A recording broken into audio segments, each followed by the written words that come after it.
Gentlemen, there are just 48 hours to D-Day. अगर आप लोगों को किसी भी किस्म का डाउट है तो आप अभी पूछ लीजिए नाउ। हो सकता है आप लोगों के लिए ये प्रोजेक्ट आपकी जिंदगी का इंपॉर्टेंट प्रोजेक्ट हो, लेकिन मेरे लिए ये मेरी जिंदगी है। 17 साल का अरसा बहुत बड़ा होता है। भले ही ये साल हमने लिक्विड प्रोपल्शन सिस्टम को हासिल करने के लिए लगाए हों, लेकिन अगर पिछली बार की तरह इस बार भी हमसे कोई चूक हो गई तो we all are professionally dead. और करोड़ों का जो नुकसान होगा वो अलग। No, nothing will go wrong. Hindustan space research centre HSRC केवल 2 दिन बाद ही एक रॉकेट लॉन्च करने वाला था। इस लॉन्च की सफलता का मतलब भारत का उन विकसित देशों के बराबर खड़ा होना था जिन्होंने अंतरिक्ष कार्यक्रम में महारत हासिल कर रखी थी। इस लॉन्चिंग में एक नई तकनीक लिक्विड प्रोपल्शन सिस्टम इस्तेमाल की जा रही थी, जिसके जन्मदाता थे नामी वैज्ञानिक आनंदन नंबूदरी। उनके साथ काम कर रहे एक दूसरे वैज्ञानिक का नाम था उन्नी। स्टेज 2 की ड्राइंग्स कहाँ है? सर वो यही थी, मैंने खुद वापस रखी थी। वापस रखी? मतलब तुमने उन्हें छुआ क्यों? I want them now. Go and get it. Yes sir. Hello, hotel palm beach, room number 214 से कनेक्ट कीजिए। जी रूबी से। सर, रूबी मैडम सुबह को होटल से चेकआउट हो गया। चेकआउट?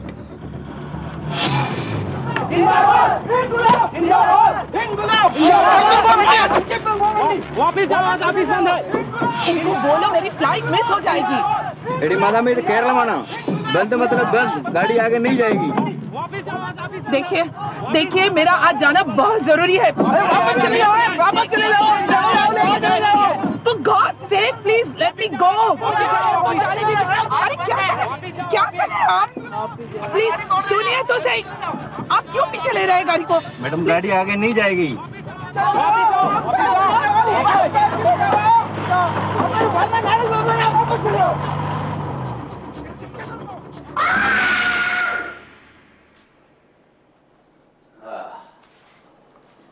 जाओ बयान ले लो। उसने अपना जुर्म कबूल कर लिया। Yes inspector Raghavan. यस मेरा नाम रूबी है। 3 दिन बाद मेरा स्टे परमिट खत्म हो रहा है। ये देखिए, ये रहा मेरा पासपोर्ट और एयरलाइंस के 2 कंफर्म टिकट्स। एक्चुअली बंद के कारण मेरी फ्लाइट मिस हो गई है और अब सुन रही हूँ कि हैजा के कारण 10 दिन तक कोई फ्लाइट नहीं मिलने वाली है। आपका भी स्टे परमिट एक्सटेंड करना है? जी नहीं। आपका नाम? मेरा नाम नियोमी है। अपनी बेटी के एडमिशन के लिए आई थी। और आपके बार बार इंडिया आने की वजह? मैं दिल की मरीज हूँ, इंडिया इलाज करवाने आई थी। कहाँ करवा रही हैं इलाज? यू सी, वो 90 दिन से आप इंडिया में हैं और आपको अस्पताल का नाम नहीं मालूम। डॉक्टर का नाम? एक्चुअली मुझे इलाज करवाने का मौका नहीं मिला। ऐसे आप नौकरी करते हैं? मैंने नौकरी छोड़ दी। कहाँ करती थी? एक सरकारी डिपार्टमेंट में। डिपार्टमेंट का कोई नाम? जी, मैं नेशनल सिक्योरिटी सर्विस में क्लर्क थी। यानी अपने देश की सीक्रेट सर्विस।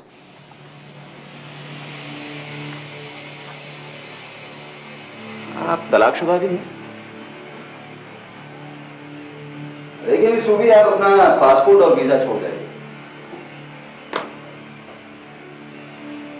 एक्सटेंशन कब तक मिल जाएगा? ये तो आपके कॉपरेशन पर है। आप कॉपरेट करेंगे तो जब चाहेंगे मिल जाएगा।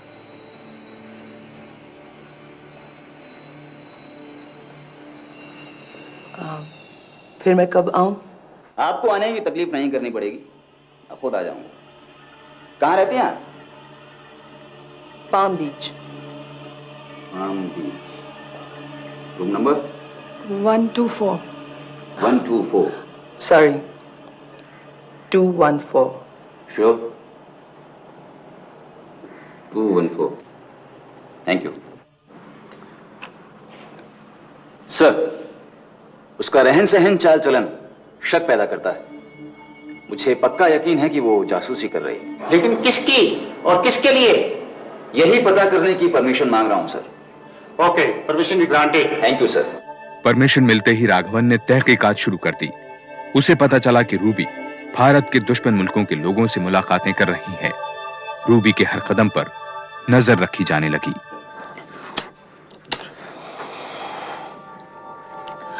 उन्हीं वो बार बार फोन करता है, मिलने आता है।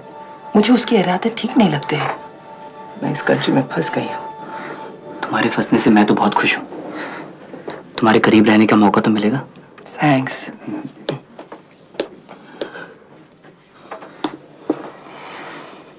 Thank you. क्यों? राघवन के कारण मैं नाओमी को अपने कमरे में शिफ्ट करवा रही हूँ। तुम्हारे चाहने वालों की लिस्ट में इंस्पेक्टर राघवन भी शामिल हो गया क्या? उन्नी, this is not a matter of joke. हंसी में मत डालो।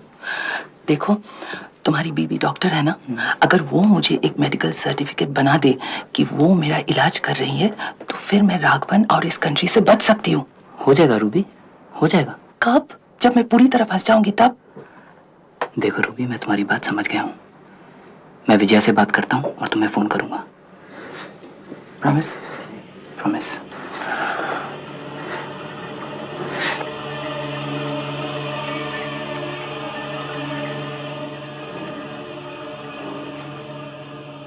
Hello hello. उन्नी, विजय ने मेडिकल सर्टिफिकेट बनाया। कल मेरा स्टे परमिट खत्म हो जाएगा। मेरा पासपोर्ट और वीजा अब तक राघवन के कब्जे में है। रूबी, ये घर नहीं स्पेस सेंटर है। थोड़ी देर में लॉन्च होने वाला है, समझो। तुम क्यों नहीं समझते कि वो क्या चाहता है? मैं यहाँ से हिल भी नहीं सकता। शाम को बात करेंगे। बाय। सुनो तो, उसने नाओमी को भी बुलाया था और मेरे बारे में 10 सवाल पूछे थे। हेलो हेलो उन्नी, हेलो। ओह माय गॉड, अगर वो हो तो कह देना कि मैं नहीं हूँ। क्या कर रहे हो? ये क्या कर रहे हो? ये क्या कर रहे हो? ये क्या कर रहे हो? क्या कर रहे हो ये? पूछताछ। ये पूछताछ करने का क्या तरीका है? तुमने अभी तरीका देखा कहाँ है? तुमसे बाद में निपटूंगा। Get out.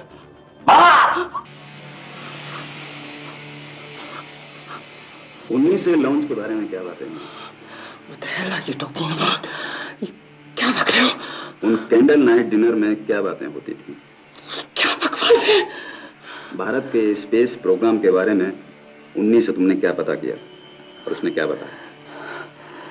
Listen, इंस्पेक्टर, मैं आपको कई बार बता चुकी हूँ कि मैं दिल की मरीज हूँ और मैंने उन्हीं से अपने इलाज के लिए हेल्प मांगी थी।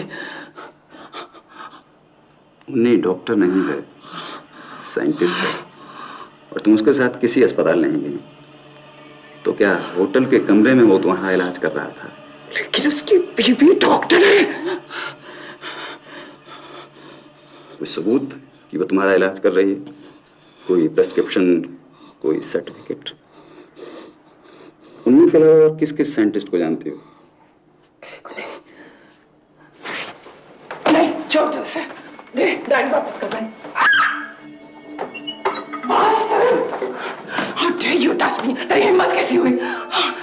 गाड़ी वापस कर, गाड़ी वापस कर, वापस कर। Shut up! उन्हीं जैसे स्पेस साइंटिस्ट तुझे अच्छे लगते हैं, दूसरे मर्द नहीं। उनमें ऐसी क्या खास बात है जो तू बार बार इंडिया आती है? मैं पता लगा लूंगा।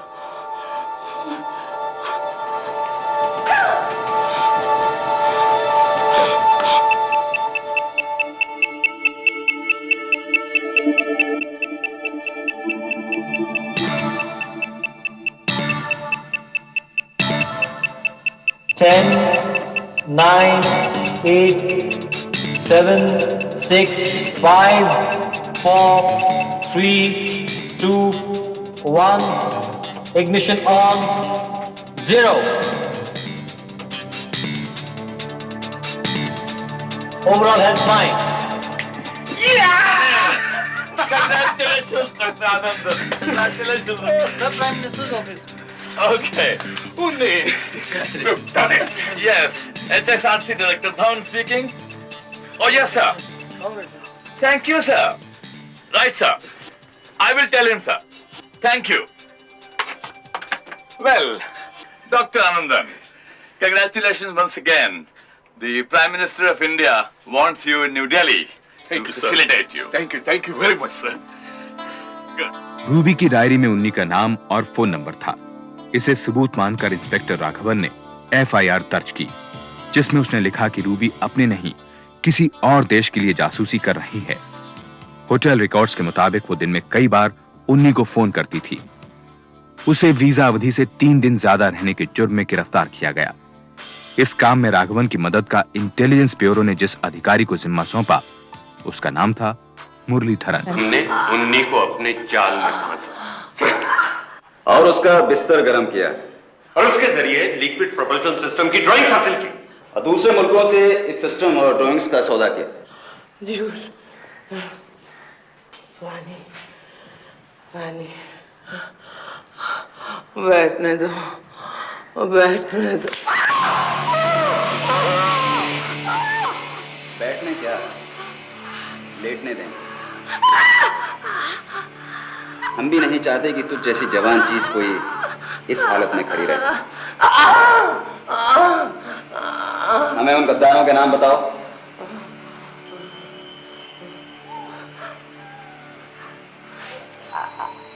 इंडिया क्यों आती हो? इतने डॉलर्स कहां से आए तेरे पास? बेवड़ची।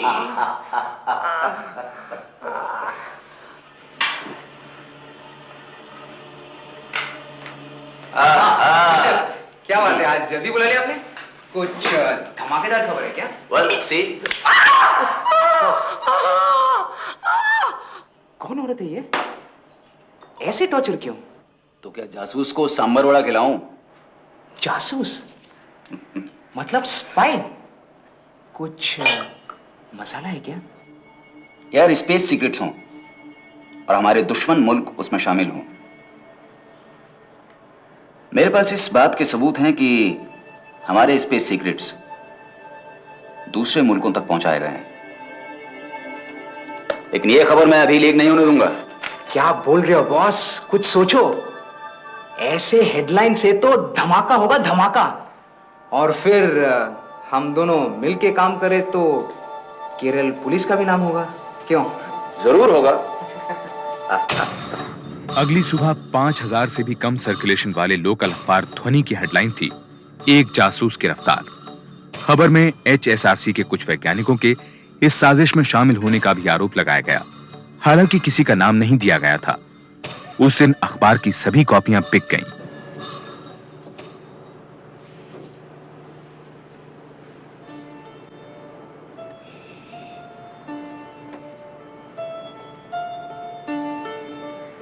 अच्छा, मैंने आपको प्राइम मिनिस्टर के साथ टीवी पर देखा था। उन्नी, मैंने एयरपोर्ट पर ध्वनि पढ़ा, तुमने पढ़ा क्या? ये वाहियात खबर किसने दिया? सर, जिसे वो जासूस कह रहे हैं मैं उसे जानता हूँ सर। चेट्टा, पहले पूजा प्रसादम, ऑफिस का बात बाद में। उन्नी, तुम इस औरत को अच्छी तरह से जानते हो? क्या? क्या धमाका बजाया बॉस हमने, क्या धमाका। नेशनल डेलीज के संपादकों का फोन आ रहा है कि बॉस हमारे पेपर में लिखो, हमारे पेपर में लिखो। तुम्हारा नाम बोर्ड लेटर्स में छपा है, लेकिन किसी खास आदमी का नाम छापना तुम भूल गए। यार तुमने तो अभी प्रूफ दिया नहीं, इसलिए जानबूझकर तुम्हारा नाम नहीं छापा कि कहीं बाद में जाके तुम्हें परेशानी ना हो। प्रूफ तुम्हें मिल जाएंगे।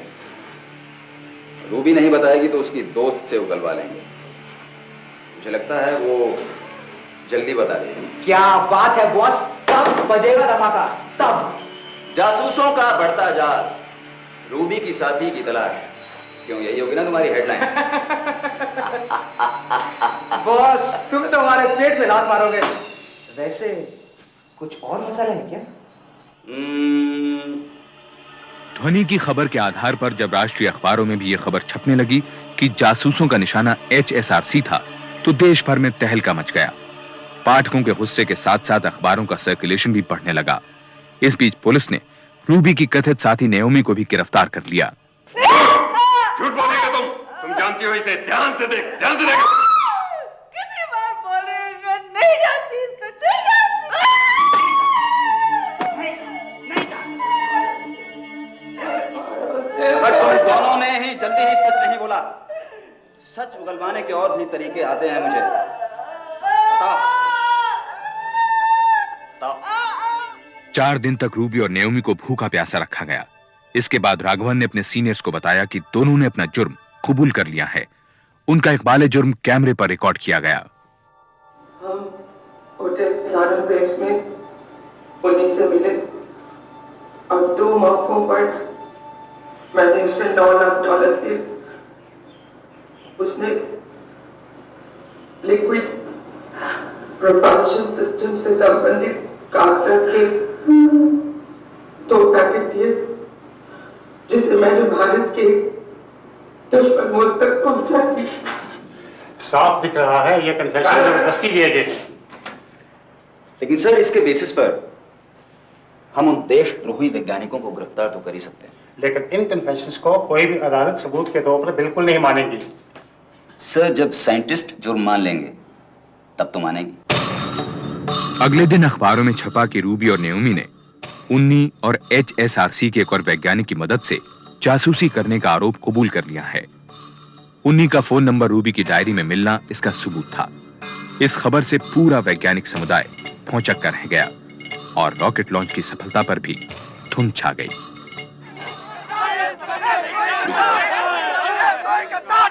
सॉरी, कितनी बार हम बहस कर चुके हैं।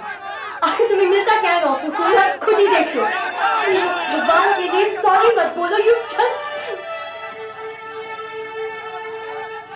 Please don't touch me. Vijay, अगर इस वक्त तुमने मेरा साथ नहीं दिया तो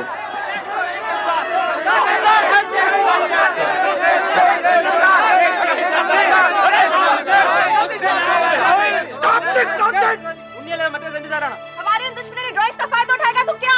आपके हिसाब से हमने एक क्या? जिन लोगों को ये नहीं पता कि ड्राइंग और टेक्नोलॉजी में फर्क क्या है, वो इस बारे में लिख रहे हैं। Stop it, idiots! आप उन्हीं को क्यों बचा रहे हैं? आप उन्हीं को बचा रहे हैं? You just shut up and get lost.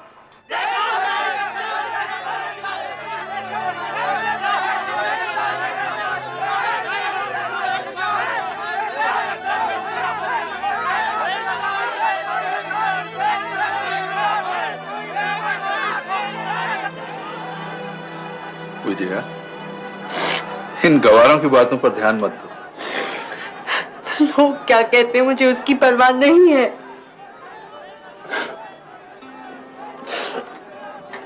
Well, I have some bad news for you. उन्हीं का अहमदाबाद में ट्रांसफर हो गया है। सर, तो डायरेक्टर साहब भी यही समझते हैं कि मैंने उन्हीं, बेहतर यही है कि तुम इस चक्कर से दूर रहो। उन्नी के अहमदाबाद पहुंचने के दूसरे ही दिन ऑफिशियल सीक्रेट्स एक्ट के तहत राघवन उसे गिरफ्तार करके वापस त्रिवेंद्रम ले आया।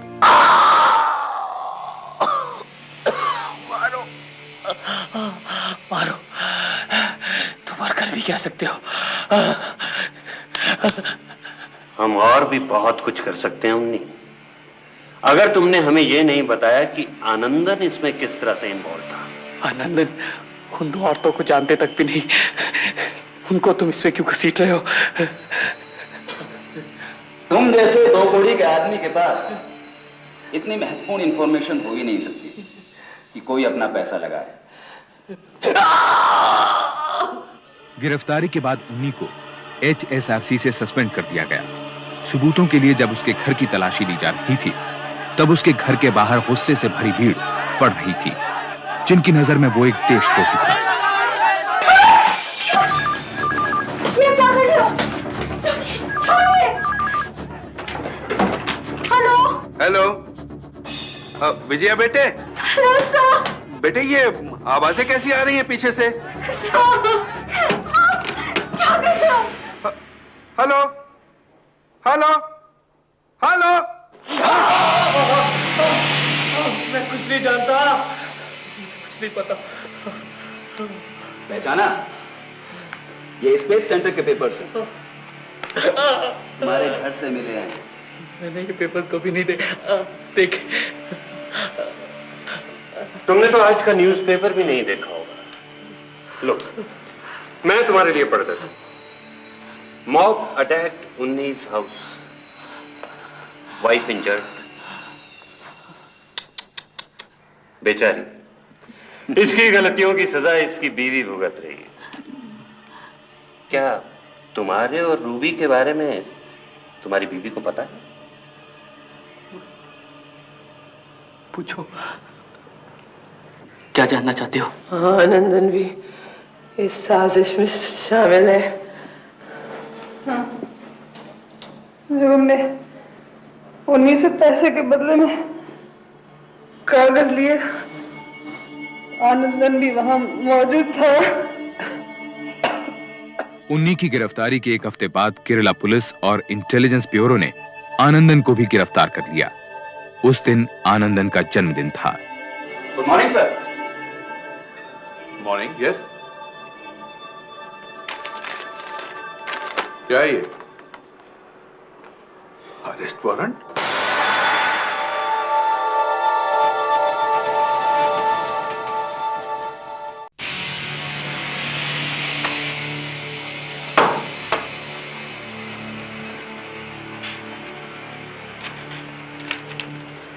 Renowned scientist sells secrets.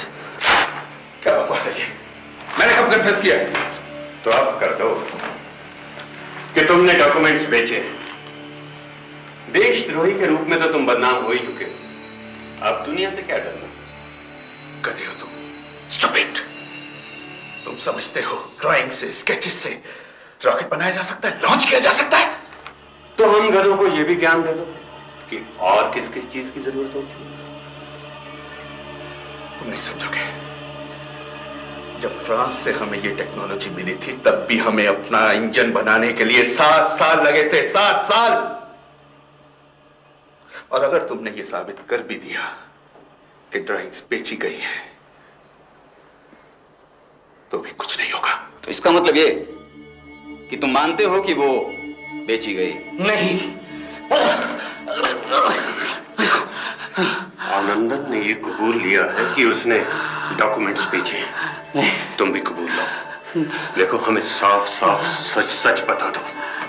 हमें धोखा देने की कोशिश मत करना, समझे? किसी को धोखा नहीं दिया, ना अपने देश को, ना अपनी।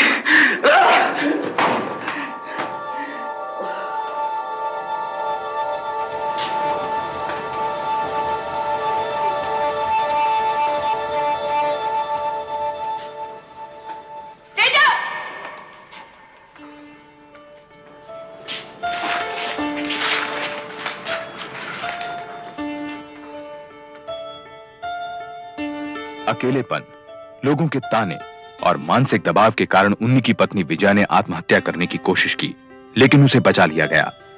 दोनों वैज्ञानिकों के खिलाफ लोगों में बेहद गुस्सा था। आनंदन के घर की बिजली भी काट दी गई। इन वाकयों ने आनंदन के परिवार को हिला दिया।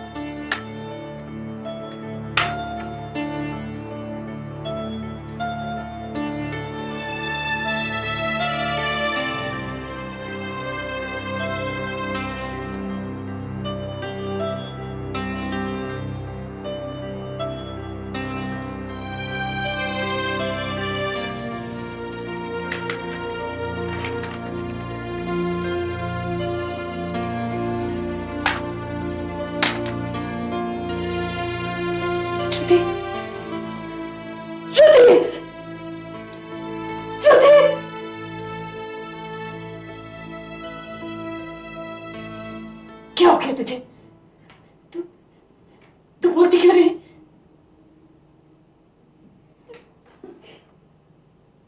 तेरी खामोशी मुझे पागल कर देगी। क्या चाहती है तू? मेरा हाल भी विजय जैसा हो जाए? तो बेटा बोलती नहीं तो कुछ तो कर। हफ्ते भर से घर में बिजली नहीं है और तू क्या करूं अम्मा? इलेक्ट्रिसिटी ऑफिस जाती हूँ तो बोलोगे अच्छा के बारे में।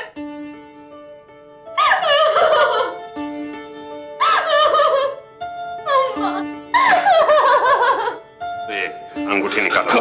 खबरदार खबरदार, सच बताओ, ये मेरी माँ के मंगलसूत्र से बनी है। खबरदार। तुम्हारी इस हरकत पर उसे शर्म ना आए इसलिए।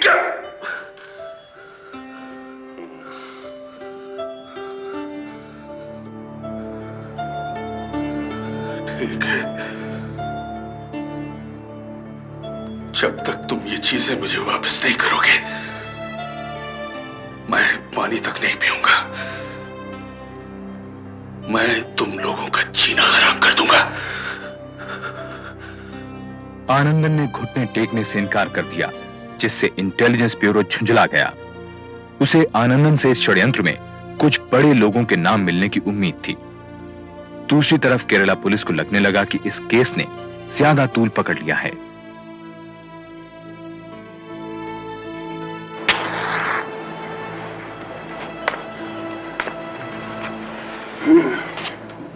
मामला अब हाथ से निकल चुका है। मुझे नहीं लगता कोई बड़ी मछली इस केस में हाथ लगेगी। तुम कहना क्या चाहते हो?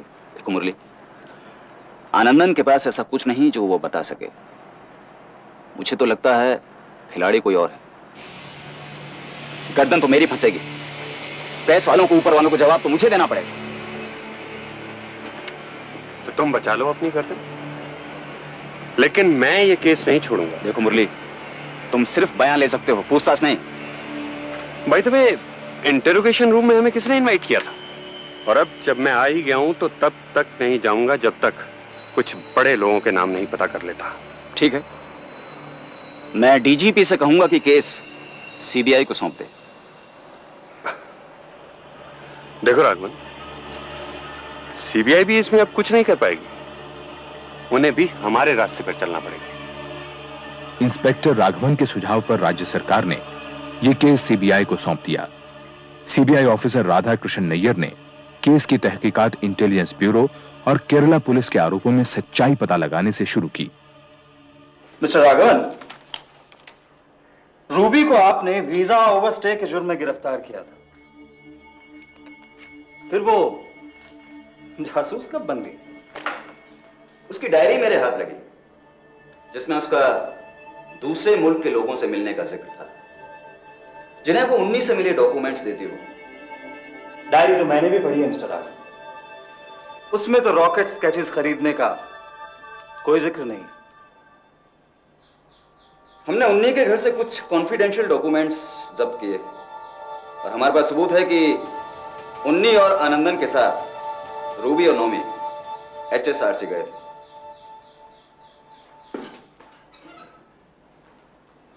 बिना सबूत मैं किसी को गिरफ्तार नहीं करता मिस्टर नायक।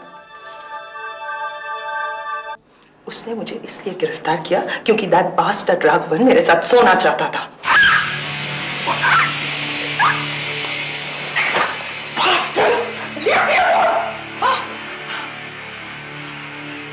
लेकिन जुर्म कबूल करने के बारे में आप क्या कहेंगी? ये सिग्नेचर आप ही के हैं ना? 17 दिन, ब्लडी 17 डेज कोई आपको ऐसे लटका के रखे, आप क्या कहेंगे? मैं साइन नहीं करूंगा। अगर तुमने स्टेटमेंट साइन नहीं किए तो बर्फ पर लिटा दूंगा। एक एक करके नाखून निकालूंगा। वो डॉलर्स नौवीं की बेटी के एडमिशन के लिए थे। लेकिन आपकी बेटी उस स्कूल में नहीं पढ़ती। माँ को भारत का दुश्मन समझकर मेरी बेटी को उन्होंने स्कूल से निकाल दिया। आपको कैसे मिलती वहां पर? अच्छा एक बात बताइए, जब आपके पास सबूत था कि वो डॉलर्स आप अपनी बेटी के एडमिशन के लिए लाई थी, तो आपने पुलिस को क्यों नहीं बताया? हमें मजबूर किया गया। क्या उम्र है उसकी? 13 साल। ठीक है, उसे यहां लाकर पूछ लेते हैं। मैं नहीं चाहती, मुझे देखे नहीं। तुम भी उसे नहीं देख पाओगे जब तुम्हारे सामने उसके कपड़े उतारे जाएंगे और उसकी इज्जत लूटी जाएगी। Bloody bastard! बाहर निकलते ही इस टॉर्चर के बारे में बता दूंगी, सबको बता दूंगी। ते बड़ी 24 घंटे, अगर इसके अंदर तुमने अपना जुर्म नहीं कबूला तो तेरे नंगे बदन पर केकड़े छोड़ दूंगा। झूठे बयानों पर साइन करने के अलावा हमारे पास कोई रास्ता नहीं था। लेकिन कैमरा में रिकॉर्ड किए गए आप लोगों के कन्फेशन की वजह से उन्नी और आनंदन को गिरफ्तार किया गया था। हमारे मना करने के बावजूद भी जबरदस्ती की उन्होंने। मैंने भारत के एक दुश्मन मुल्क तक पहुंचा दिए।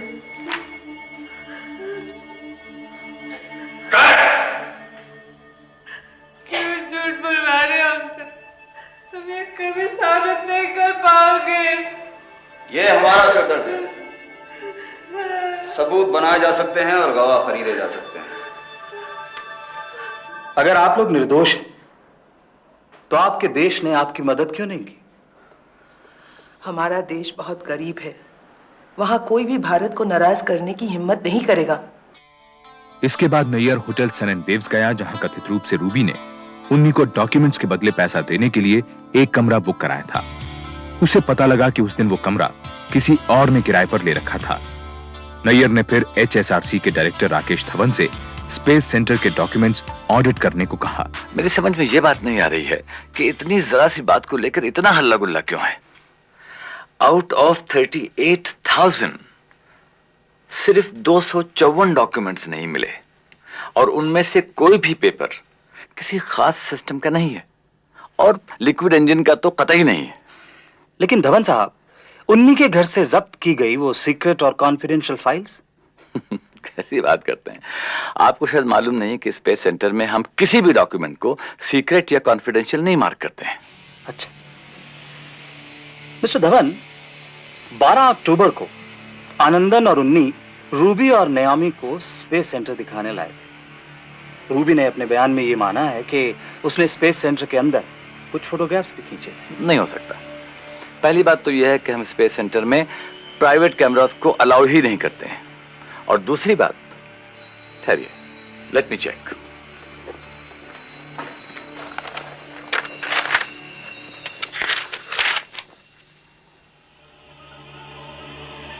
नोप। दूसरी बात यह कि 12 अक्टूबर को स्पेस सेंटर में कोई लेडी आई ही नहीं। That's really very interesting. 3 हफ्तों की जांच पड़ताल के बाद नैयर ने चारों अभियुक्तों को पुलिस हिरासत से कानूनी हिरासत में ले लिया। इन चारों ने केरला हाई कोर्ट में बेल की अपील की। चूंकि सीबीआई ने उनकी अपील पर कोई एतराज नहीं किया था, इसलिए उन्हें बेल मिल गई। पर क्योंकि रूबी और नयोमी दोनों ही जमानत के 60,000 और श्योरिटी के 3 लाख रुपए नहीं जुटा पाई, इसलिए उन्हें हिरासत में ही रहना पड़ा, जबकि आनंदन और उन्नी अपने घर लौट आए।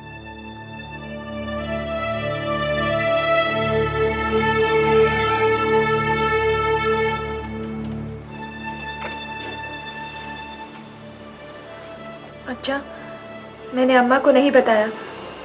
डॉक्टर ने कहा था कि अगर किसी वजह से आप नहीं तो वो ये शॉक बर्दाश्त नहीं कर पाएंगी।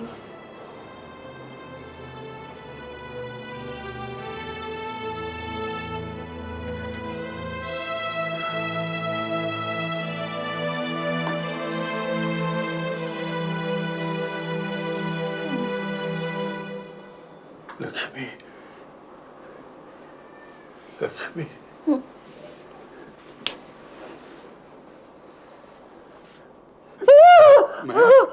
मैं हूं लक्ष्मी। मैं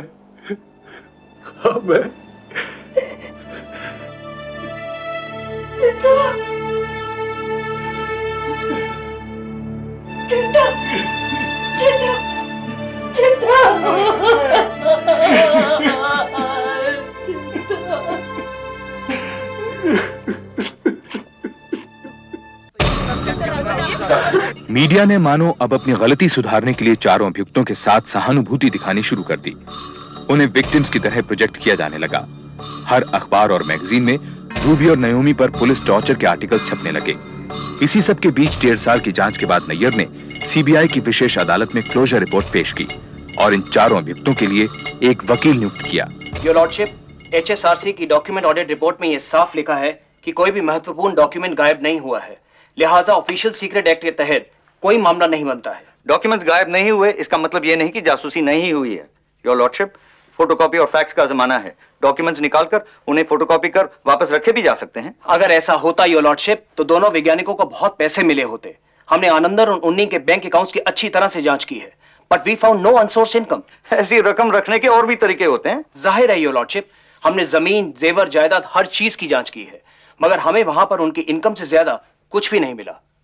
सबसे बड़ी बात तो यह है कि आनंदन का परिवार 60,000 रुपए उसकी जमानत के लिए भी नहीं जुटा पाया था। और वो 9 लाख डॉलर्स कहां गए जो रिपोर्ट के हिसाब से नेओमी और रूबी के पास थे? ये एक और कहानी है योर लॉर्डशिप। रूबी और नेओमी तो इतने सस्ते दामों के होटल में रहती थी जहां का एक दिन का किराया 100 रुपए से भी कम था। और तो और रूबी ने अपनी सोने की चेन 4,000 रुपए में बेचनी पड़ी क्योंकि उसको वहां कुछ दिन और रुकना पड़ा था। रूबी और नेओमी ने अपनी गिरफ्तारी के बाद पहली बार आनंदन को देखा था।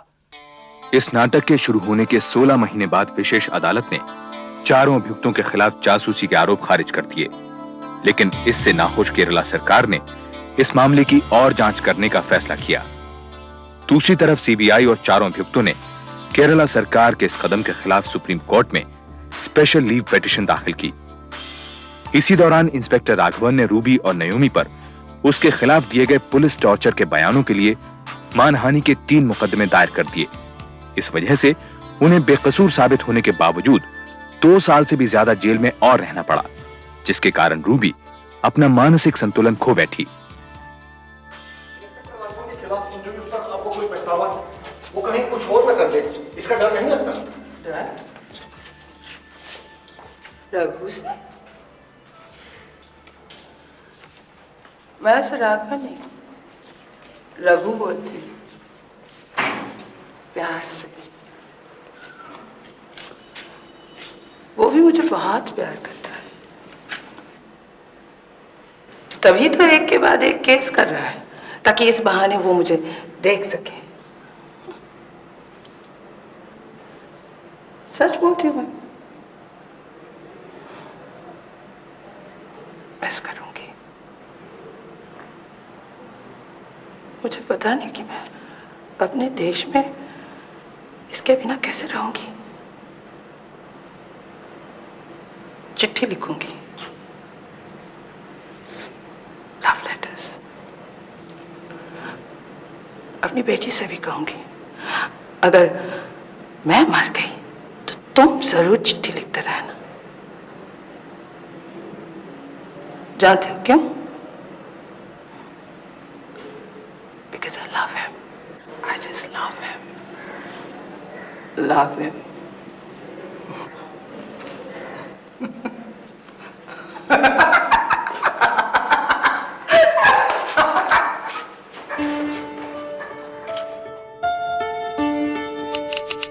राघवन के खिलाफ बयान वापस लेकर नयोमी ने अपनी आजादी खरीदी, लेकिन रिहा होने के अगले ही पल उसे राष्ट्रीय सुरक्षा अधिनियम यानी NSA के तहत फिर गिरफ्तार कर लिया गया। आखिरकार नवंबर 1996 में रिहा होकर वो अपने देश वापस चली गई।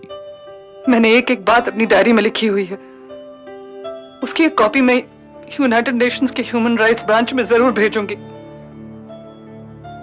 I will fight till I get justice. उन्नी को HSRC में फिर ले लिया गया। इन दिनों वे अहमदाबाद में काम कर रहे हैं। हम पर जो गुजरी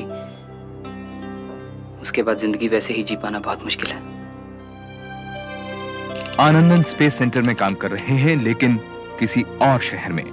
वो आनंदन जिसने अपनी सारी जिंदगी देश और फर्ज की खातिर गंवा दी, मर गया। मेरी कोई इज्जत नहीं है। वो धब्बा अभी तक साफ नहीं हुआ, यहां तक कि मेरा घर भी जेल बन गया है। फर्क सिर्फ इतना है कि कैदी में भागने की हिम्मत नहीं है। रूबी को राघवन के मानहानि मुकदमे की श्योरिटी रकम न जुटा पाने के कारण 3 महीने और भारत में रहना पड़ा। वो फरवरी 1997 में ही अपने देश वापस जा सकी। कुछ खबरों के हिसाब से एक रूबी फंड बना जिसमें काफी पैसा इकट्ठा हुआ। शायद इस पैसे से रूबी अपनी बिखरी जिंदगी समेट सकेगी। ये देखिए, ये सूजन देखिए, ये मुझे राघवन ने दी थी झूठे कन्फेशन के लिए, लेकिन मैं इसका इलाज नहीं करवाऊंगी। दर्द होता है लेकिन इलाज नहीं करवाऊंगी, क्योंकि ये मुझे याद दिलाता रहेगा कि मेरी वजह से उन्नी और आनंदन की जिंदगी बर्बाद हुई। केरला पुलिस में इंस्पेक्टर राघवन को लगातार तरक्कियां मिलती रहती हैं। सुप्रीम कोर्ट ने राज्य सरकार को इस बात के लिए फटकारा कि बेगुनाह होने के बावजूद वो चारों अभियुक्तों को कसूरवार ठहराने पर उतारू रही। इन चारों को 1 लाख रुपए की रकम बतौर मुआवजा दी गई, उस षड्यंत्र के लिए जो कभी रचा ही नहीं गया।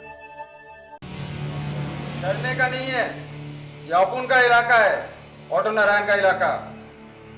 क्या यहाँ पुलिस का लफड़ा नहीं होगा तेरे को? यहाँ मिनिस्टर एक्टर सब आता है।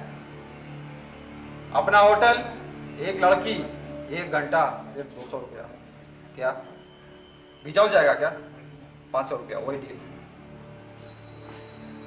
ये भी लड़की तो देखना, हाँ बोलेगा तो चढ़ जाने का है, नहीं बोलेगा तो हवा मारने का है, मालूम?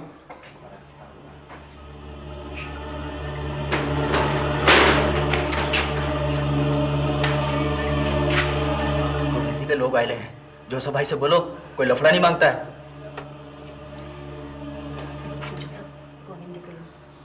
क्या बात है गुरु, आज ऑटो की नगरी बहुत ठंडी पड़े लिया है, नहीं क्या? वैसे कौन साला अपने काम की खबर लगने देता है? दवा के पैसे बना रहा है, दवा के। तो लपेट देते आज इसे, बहुत दिन से रोका है अपने को बॉस। जिस दिन अपना भेजा फिरेला ना, अपन इस ऑटो का फोटो लटका देगा। क्या ए भोपू आँख फाड़ के क्या देखता है? देखता नहीं गोविंदी से। चचा लोग आए, नया माल दिखा वो भी डिस्काउंट पे। 33 का सलाम, क्या समझा? एक बात सुन, क्या कहता है? तू बोल। ऑटो का तो छोकरी है ना, वो गोविंदी का लोन के लिए नहीं है। ये बासी माल, ये बोला तू, छोड़ने का नहीं है, छोड़ने का नहीं है।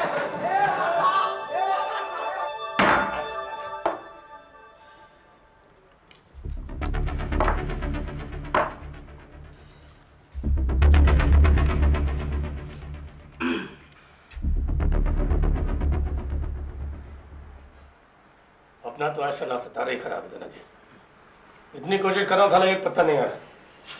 रामो, ए रामो, क्या चिल्ला क्यों रहा है? अरे बर्फ लेके आना, इस गर्म बर्फ को पी करके आपका सिर फोड़ूंगा क्या मैं? चिल्ला मत, दे रही हूँ। अरे बंद हो गया भाई, अरे नीचे जाना पड़ेगा, अभी जाना पड़ेगा। वो गोविंदी का 3 लोग है ना, साला आका सीढ़ी से क्रिएट कर दिया, मेरा गर्दन तोड़ दिया भाई। इन लोग दूसरी बार अपन का इलाके में आए भाई।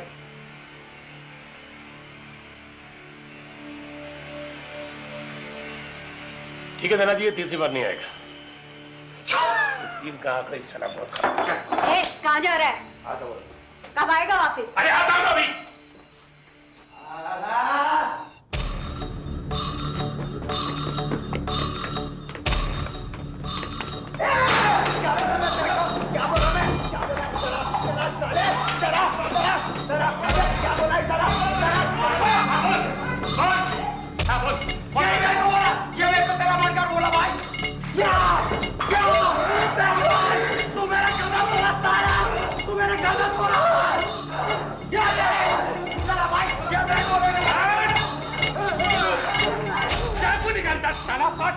मार मेरे को, चाकू मार साला मेरे को।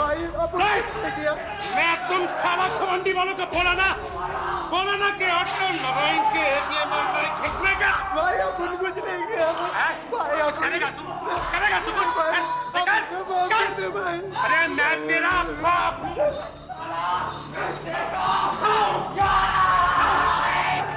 मैंने कुछ नहीं किया। कुछ करना चाहता ना? भाई मैंने कुछ नहीं किया।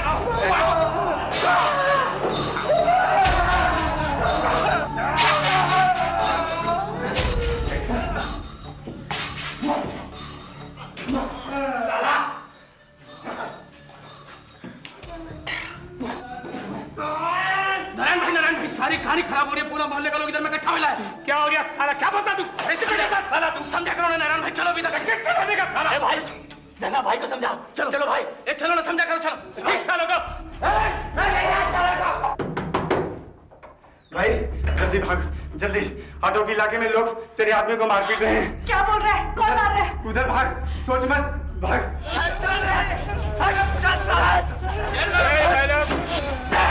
किसी ने कुछ नहीं देखा क्या? नहीं सुना, समझा क्या? चल। ठीक है, चलो चलो, घंटे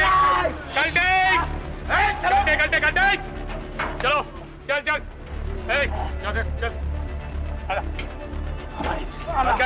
बंद कर दे, टेम्पो। गणपत को देखा किसी ने देखा गणपत को? गणपत। ऑटो नारायण और उसके साथी गोविंदी के इन 3 गुंडों को ऑटो के घर ले गए, जहां उन्हें दोबारा दरिंदगी से पीटा गया। इस सारी वारदात को छिपाने के लिए उन्हें 6 घंटों के लिए बक्से में बंद कर दिया गया। क्या हुआ सालों का?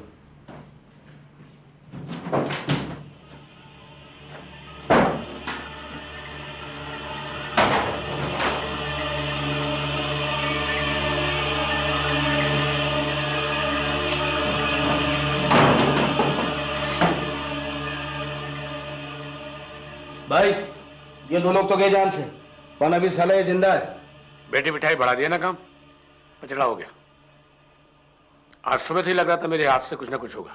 अभी क्या करेगा भाई? ये भी बताना पड़ेगा क्या? अरे फाड़ फूड़ के अलग करना साले को। साला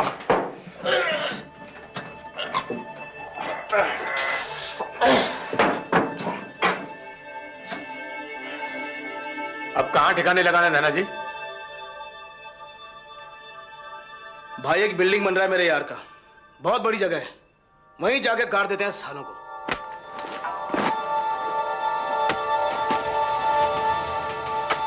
नारायण भाई, अभी तुमको मालूम नहीं अपन ने कितना बड़ा मुसीबत अपने सर पे मोल ले लिया।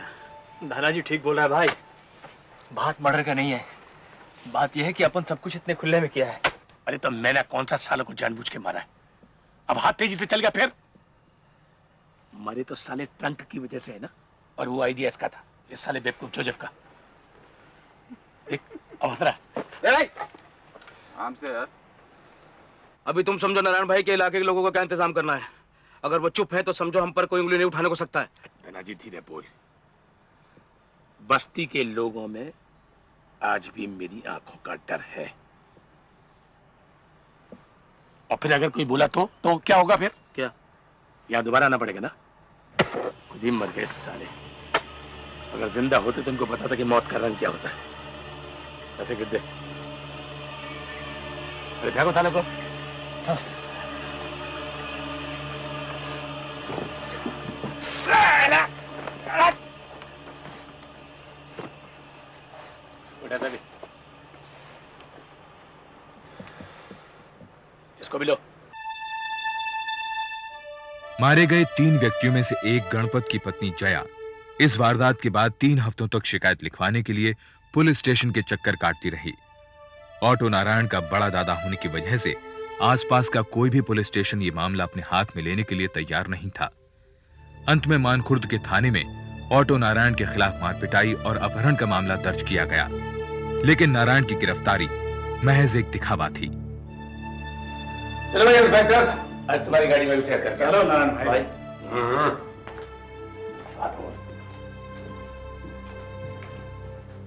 साला ऑटो नारायण के वकील भेंडे ने उसे बगैर किसी दिक्कत के जमानत पर छुड़वा लिया, पर अब तक ये वारदात लोकल क्राइम रिपोर्टर्स की नजर में आ चुकी थी।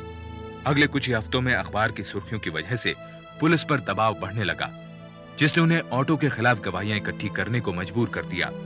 साथ ही जया बंबई के गवर्नर तक अपील ले गई। गवर्नर के दबाव डालने पर एसीपी आफ्ताब अली को यह केस सौंप दिया गया। क्या शुरू कर दी थी तुमने? हाँ? पिछले 3 साल से ऑटो के खिलाफ एफआईआर के ढेर लगे हुए हैं वहां पर। कार्रवाई शुरू कर दी थी।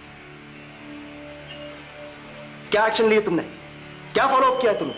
सर राजन, आज के बाद मैं ये केस हैंडल करूंगा। मुझे भी देखना है तुम्हारा ये ऑटो नारायण क्या चीज है। देख लो नारायण भाई, लगता है मामला अपने हाथ से छूटता जा रहा है। ये साले एसीपी ने तुम्हारे खिलाफ गवाहियां ढूंढनी शुरू कर दी है। करने दे यार, थोड़ा सा उसको भी खेलने देना। ये चोर सिपाही का खेल है राजन बाबू, लेकिन वो मुझे ढूंढने नहीं पाएगा। ले थोड़ी सी और भी। रामो, बर्फ ला के दे थोड़ी। नारायण भाई तुम समझ नहीं रहे हो, ये साला आफ्ताब अली एसीपी बहुत ही हरामी चीज है। तो ठीक है, एक पैक उसके हरामी पने के भी नाम। नारायण भाई तुम समझ नहीं रहे हो, खतरा हर मिनट तुम पर बढ़ता ही जा रहा है। अगर वो खतरनाक हो रहा है तो क्या हम खतरनाक नहीं होंगे क्या? है? देख, कुछ तो ध्यान कर। एसीपी छोटा मोटा अफसर नहीं है, उस पर तेरा जोर चलाना आसान नहीं होगा। कल्टी कल्टी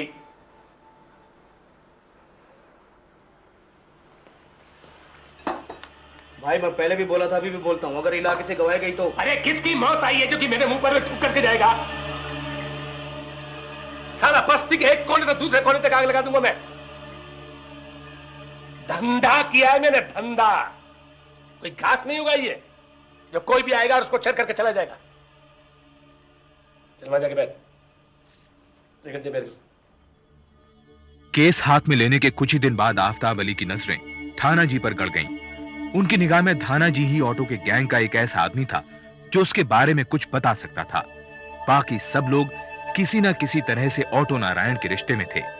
थाना जी इस रिश्तेदारी में नहीं आता था। जल्दी ही उसे रिमांड में ले लिया गया। मुझे कुछ नहीं पता, मुझे कुछ नहीं मालूम, नहीं मालूम। सब मालूम है तेरे को सब मालूम है। तो करम लगता है पुलिस के सामने शर्मा रहा है साला। चटकार इसको। छोड़ दो मुझे, छोड़ दो मुझे, छोड़ दो। मुझे कुछ नहीं मालूम,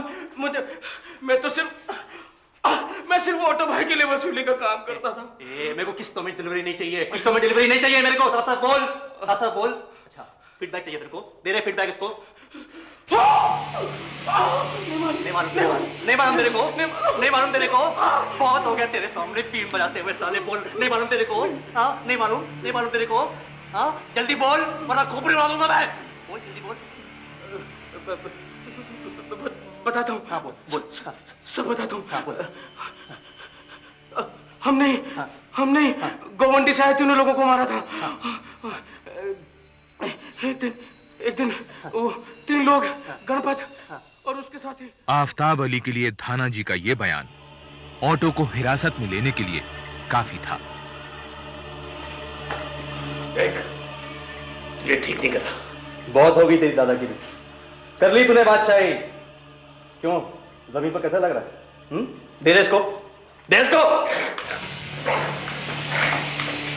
देख, मैं फिर कह रहा हूं ये ठीक नहीं कर रहा तू। अबे साले, तेरे ठीक और गलत का डेफिनेशन मैं बदलता हूं।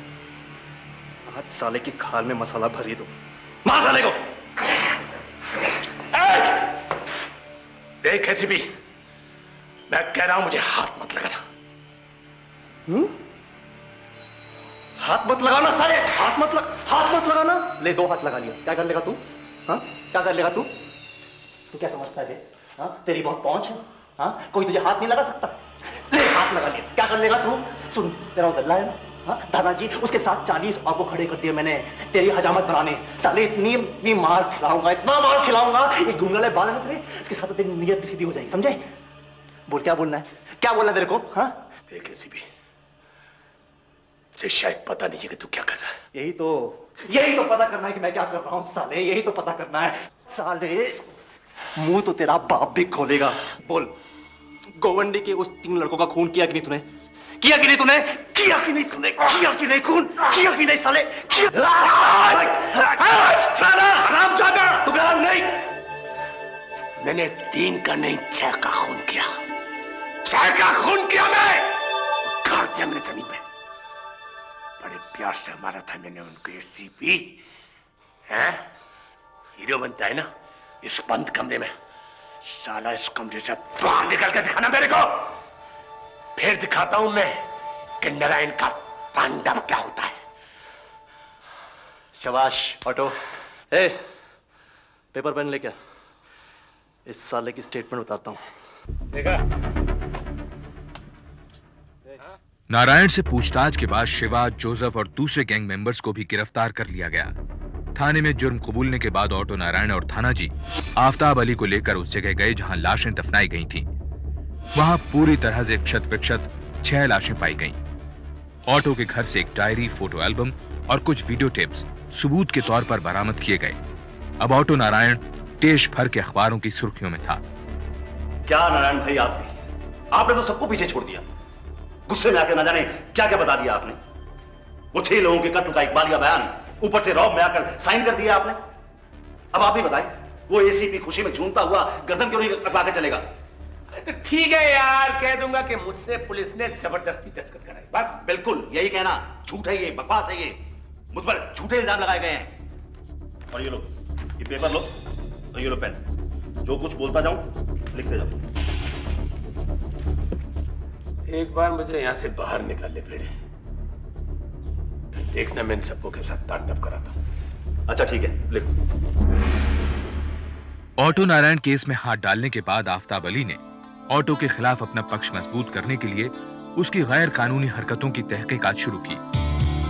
ऑटो समाज में अपनी हैसियत बढ़ाने के लिए शहर की प्रमुख हस्तियों के साथ अपने संपर्कों का इस्तेमाल करता था। ऑटो नारायण की डायरी उसके शराब और वेश्यावृत्ति के नाजायज धंधों का कच्चा चिट्ठा थी। उस डायरी में तारीखों से लेकर व्यापारिक आंकड़ों और उसके सभी संपर्कों का ब्यौरा भी था। आफ्ताब अली ने वेश्याओं, दलालों, मोहल्ले के लोगों, दुकानदारों वगैरह से बात करके ऑटो नारायण की क्रूर तस्वीर में रंग भरने शुरू कर दिए। क्यों ऑटो,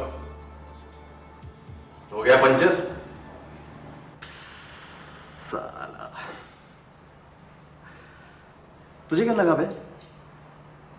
अपने नीचे 20 औरतों को रख के, दल्लों और गुंडों की फौज खड़ी करके तू भगवान हो गया? तुझे लगता है तेरी रखेलें जान छिड़कती है तुझ पे?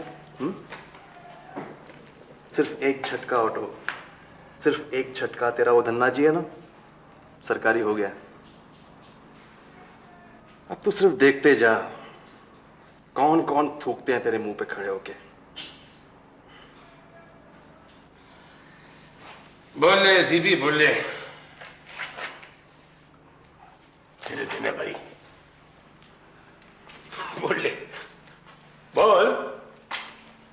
फिल्म स्टार से बहुत पहचान है ना तेरी? नहीं, तेरी वो डायरी पढ़ी है मैंने, बड़ा इंटरेस्टिंग है। तेरी लाइफ भी बिल्कुल फिल्मी है नहीं? जूम लगा के हैया। पैदा भी तो इसी तरह से हुआ था ना? सुना है तेरे जैसा ही कोई हरामी तेरे मां को टिका गया था जब वो 15 की थी।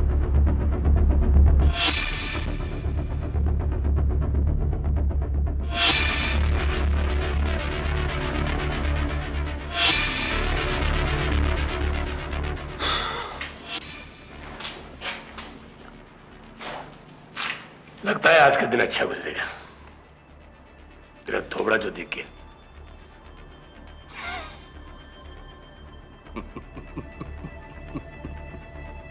हरामी मैं भी हूं ऑटो।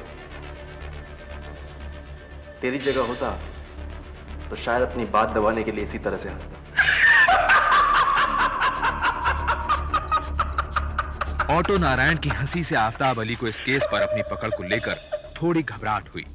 आफ्ताब अली के पास पक्के तौर पर अभी तक कोई भी चश्मदीद गवाह नहीं था।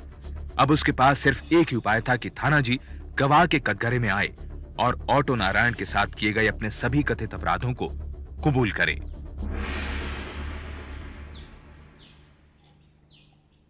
अब बोल, कुछ नहीं पता साहब। तेरे को सब मालूम है, बोल। साहब, अगर मैं ऑटो के बारे में कुछ भी बोला तो मेरे को जान से मार देंगे साहब। अगर तूने गवाही नहीं दी तो मैं तेरे को मार डालेगा। बोल देगा इनकाउंटर में मारा गया था। बोल, बोलना करना है साहब। साहब, तुम तो तुम्हारा काम करके निकल जाएगा, मेरे को छोड़ देगा तो? ये देख खाना, बात बिल्कुल साफ है।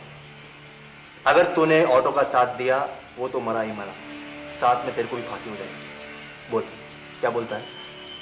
अगर तूने गवाही दी तो सिर्फ ऑटो को फांसी होगी। तेरे को मैं कानूनी तौर तरीके से बचा लूंगा। बोल, क्या बोलता है? बोलना है नहीं बोलना है? क्या बोलना है?